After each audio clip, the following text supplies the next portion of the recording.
wallahi na yi gamuwa na akan aiki na. Ku tsaya ku ji zancen, ai ku tsaya ku ji zance, sai ku biyo ku ji zance na. Tsaya ku ji zance, zance na.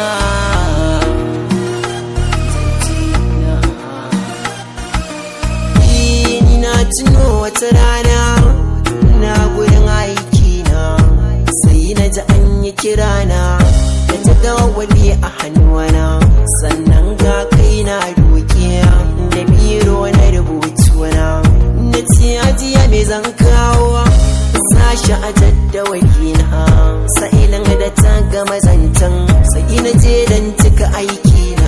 Can na je an kara kirana da wata murya sassanya, na take kawai da na waiga sai na ga mace sanye da abaya mai kyauci ba kai ha. A zahiri na ga ta iya tafiya, ta iya tafiya, ta iya tafiya, ta iya tafiya, ta iya tafiya, wayo ta iya tafiya, ta iya tafiya.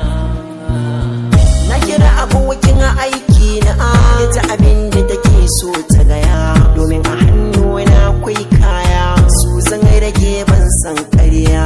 Sai ta kafe kan ni in zo, daga tafi so ne na yi zariya, na matsawa sai ta juya, sai na ce ni kuma gani da amsan da murya sassanya, jintani ya ruɗa ni. Na tsaya na kare mata kallo don kyantani ya kiɗa mani, take na fara zancen zuciya, yin hakan ya sa ni tunani.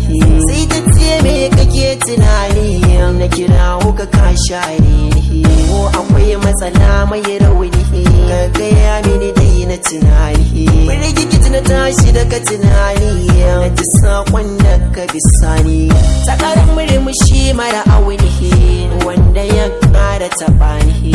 Sai ta ce ka san mene, sai na ce a'a yi bayani, kai ka daɗe kana birge ni.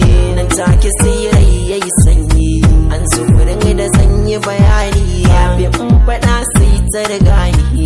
Na ce ai ina kika sani, sai a restaurant kika sani, kai ya akai ne kuma ka sani. Sai na ce anan ne zaki sani, wallahi ka birge ni, ka daɗa ka birge ni, ta bannan ba na yi murna,